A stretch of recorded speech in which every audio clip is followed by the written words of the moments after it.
بسم اللہ الرحمن الرحیم۔ السلام علیکم۔ Police order 2002 lesson plan number 1 سوال نمبر 1 ذیل کی تعریف کریں۔ Number 1 capital city police officer. Number 2 district police officer.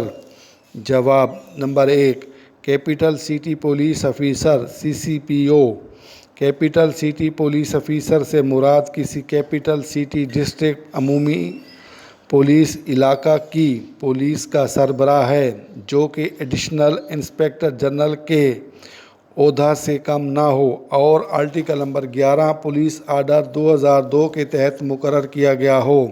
Number 2 district police officer DPO۔ District police officer سے مراد کسی بھی ڈسٹرکٹ کی عمومی پولیس علاقہ کی پولیس کا سربراہ ہے، جس کا عہدہ SSP سے کم نہ ہو اور جو آرٹیکل نمبر 15 پولیس آرڈر 2002 کے تحت مقرر کیا گیا ہو۔ سوال نمبر 2 شخص اور مقام سے کیا مراد ہے؟ جواب: نمبر 1 شخص سے مراد کوئی طبقہ، کمیٹی یا کارپوریشن ہے۔ نمبر 2 مقام سے مراد کوئی عمارت، خیمہ یا ڈھانچہ ہے،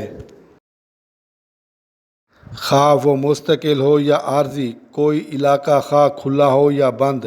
سوال نمبر 3 قانون نافذ کرنے والی وفاقی ایجنسیاں کون کون سی ہیں؟ جواب: قانون نافذ کرنے والی وفاقی ایجنسیوں میں نمبر 1 وفاقی تحقیقاتی ادارہ FIA۔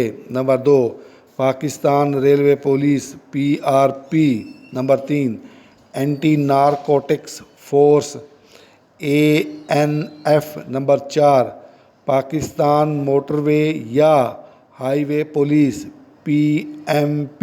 Number 5 Islamabad police ISBP۔ Number 6 frontier constabulary FC اور حکومت کی طرف سے وقتاً فوقتاً ایسا مشتہر کیا گیا کوئی دیگر وفاقی صوبائی ادارہ شامل ہے۔ سوال نمبر 4 خالی جگہ پر کریں۔ جزء نمبر 1 شخص میں طبقہ، کمیٹی یا کارپوریشن شامل ہے۔ جزء نمبر 2 مقام میں کوئی عمارت، خیمہ یا کوئی دوسرا ڈھانچہ، خواہ مستقل ہو یا عارضی شامل ہیں۔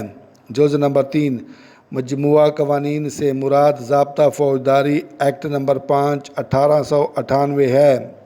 سوال نمبر 5 درست غلط کا انتخاب کیجیے۔ جزء نمبر 1 ضلعی پولیس کا سربراہ سے مراد ایک district police officer, city police officer یا کیپٹل سٹی پولیس آفیسر ہے، درست۔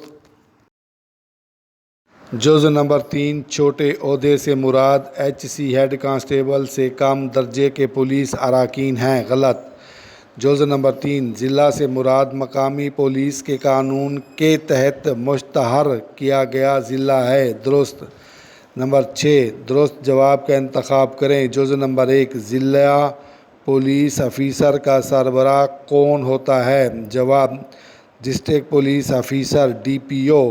جزء نمبر 2 سٹی پولیس آفیسر کس رینک کا ہوتا ہے؟ جواب: ڈپٹی انسپکٹر جنرل DIG۔ جزء نمبر 3 انتظامیہ میں شامل ہیں۔ نمبر 1 نظم و نسق انتظامی۔ نمبر 2 مالی اور عملی امور۔ جواب: دونوں۔ عمومی کے معنی عام طور پر اکثر پیشتر، کارپوریشن کے معنی سند یافتہ جماعت، ادارہ وہ جماعت یا کمیٹی جو قانوناً کسی کام کو کرنے کی مجاز ہو۔ ڈھانچہ کے معنی بغیر بنی ہوئی چیز۔ مشتہر کے معنی شہرت دینے والا، اشتہار دینے والا۔ مشتہری کے معنی شہرت دیا گیا، مشہور کیا گیا۔